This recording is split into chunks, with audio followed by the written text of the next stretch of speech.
Yohanes 11 ayat 33. Ketika Yesus melihat Maria menangis dan juga orang-orang Yahudi yang datang bersama-sama dia, maka maskullah hatinya. Ia sangat terharu dan berkata, "Di manakah dia kamu baringkan?" Jawab mereka, "Tuhan, marilah dan lihatlah." Maka menangislah Yesus. Kata orang-orang Yahudi, "Lihatlah betapa kasihnya kepadanya." Tetapi beberapa orang di antaranya berkata, "Ia yang memelekkan mata orang buta, tidak sanggupkah ia bertindak sehingga orang ini tidak mati?" Ayat 38. Maka maskullah pula hati Yesus, lalu ia pergi ke kubur itu. Kubur itu adalah sebuah gua yang ditutup dengan batu. Oke, shalom, selamat malam. Ayat yang barusan kita baca adalah peristiwa pada waktu itu di mana Yesus membangkitkan Lazarus. Yang saya yakin ceritanya kita semua sudah sangat kenal bagaimana pada waktu itu Lazarus sakit dan kemudian mati, gitu ya. Dan saudaranya yaitu Maria dan Marta sempat memberitahukan pada Yesus bahwa orang yang Yesus kasih yaitu Lazarus sedang sakit. Kemudian waktu itu Yesus berkata bahwa sakit itu tidak akan membawa kematian, tetapi justru supaya Allah menyatakan kemuliaannya. Gitu ya, bahkan di tempat itu sengaja Yesus berdiam 2 hari lamanya sampai pada waktunya kemudian Yesus ke Betania. Dan kondisinya waktu itu Lazarus sudah mati, bahkan dikatakan sudah 4 hari dikubur dan sudah berbau gitu. Dan kemudian Yesus menyatakan bahwa dia adalah kebangkitan dan hidup. Pada video ini saya ingin kita melihat sedikit mengenai satu hal yang istimewa yang ada pada Allah kita, yaitu hatinya maskul. Kata maskul ini sesuatu yang unik karena dalam ayat-ayat yang lain dalam firman Tuhan kita tidak pernah menemukan kata maskul. Sedangkan dalam ayat yang tadi kita baca dari Yohanes 11 tadi, di ayat yang ke-33 di sana dikatakan juga waktu Yesus melihat Maria menangis dan orang Yahudi bersama dia, maskullah hatinya. Gitu ya. Di ayat 38 juga dia seperti itu, maka maskullah hati Yesus, gitu ya.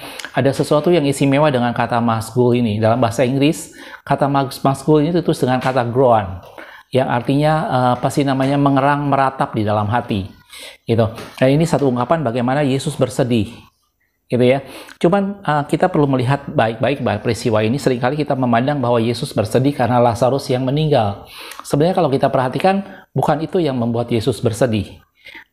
Dari pertama Yesus sudah mengatakan bahwa penyakit itu tidak akan membawa kematian, tetapi itu akan membuat Allah menyatakan kemuliaannya. Dan Yesus tahu persis bahwa dia akan membangkitkan Lazarus.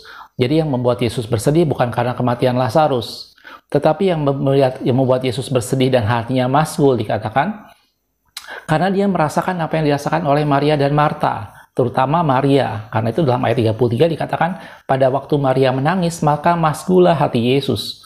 Gitu ya. Di sini digambarkan bahwa yang membuat Yesus bersedih itu bukan karena Lazarus meninggal. Karena Yesus tahu persis bahwa Lazarus akan dibangkitkan. Yesus tahu persis bahwa dia akan menyatakan kemuliaan Allah akan nyata di depan banyak orang, bagaimana Lazarus yang waktu itu sudah mati 4 hari dan sudah berbau akan bangkit dan keluar dari kubur. Dan itu tidak menjadi sesuatu hal sesuatu hal yang membuat Yesus sedih, karena Yesus sudah tahu pasti bahwa Lazarus akan dibangkitkan. Tetapi yang membuat hati Yesus sedih dan dia maskul adalah karena dia merasakan kesedihan yang dialami oleh Maria dan Marta.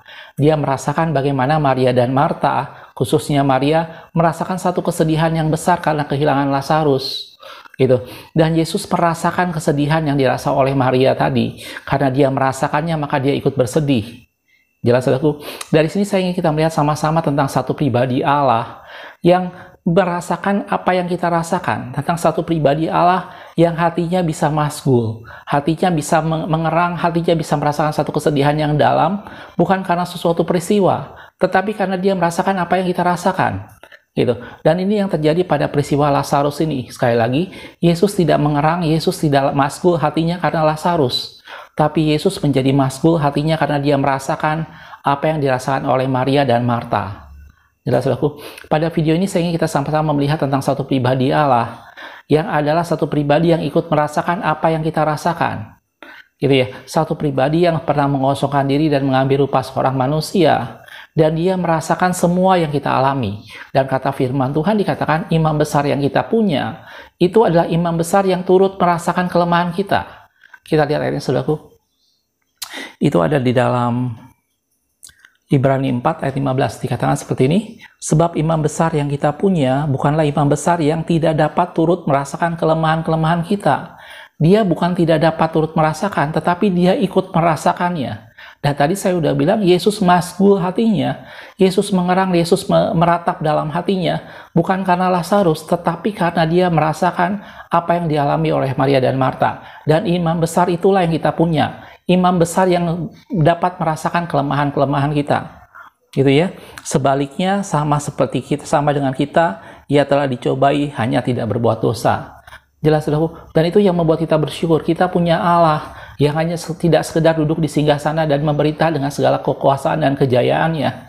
Tetapi dia satu pribadi yang merasakan persis apa yang kita rasakan. Dan itu yang membuat hatinya masgul. Dan saya bersyukur kita punya Allah yang seperti itu. Dan firman Tuhan katakan, itulah imam besar pada kita. Semua yang kita alami, Yesus ikut merasakannya. Semua yang kita alami, semua yang sedang kita hadapi, hati Yesus masgul dengan semuanya. Dan dia sangat rindu menolong kita. Gitu ya. Dan itu yang membuat kita sangat bersyukur. Gitu ya. Jadi kalau Anda dan saya mengalami sesuatu yang tidak mengenakan, Anda dan saya mengalami saat-saat di mana kita mengalami kesedihan, kita mengalami tantangan yang berat, di mana kita ketakut dan segala macam, ketahuilah satu hal, bahwa Allah kita masgul hatinya, bahwa Allah kita Yesus ikut merasakan apa yang kita rasakan, dan dia akan berusaha, dan dia akan melakukan segala cara untuk menolong kita, karena dia Allah yang mengasihi kita. Gitu ya. Dalam Mazmur 56 ayat yang ke-8 dikatakan, sengsaraku engkaulah yang menghitung-hitung, air mataku kau taruh di dalam kirbatmu. Lanjutannya, bukankah semuanya telah kau daftarkan? Allah tahu persis apa yang sedang kita hadapi, Allah tahu persis apa yang sedang kita gumulkan, Allah tahu persis persoalan yang Anda dan saya sedang hadapi, Allah tahu persis semua yang kita alami. Dan ketahuilah bahwa Allah ikut merasakan semuanya dan hatinya masgul. Karena itu datang pada dia, minta pertolongan kepadanya, gantungan harap kita kepadanya. Dialah Allah yang akan menolong kita, dialah Allah yang membela kita, dan hatinya penuh rindu untuk menolong umatnya. Karena dia adalah gembala yang baik, dan hatinya masgul pada saat kita mengalami sesuatu. Gitu ya. Jangan cari pertolongan kepada manusia, jangan berharap pada manusia. Mari andalkan segala sesuatu kepada Tuhan, dan dia siap menolong kita, dan dia mengetahui semua yang kita perlukan, dan dia akan menolong kita tepat pada waktunya. Jelas, saudaraku? Makasih sudah menonton. Kita ketemu di video berikutnya. Tuhan Yesus memberkati.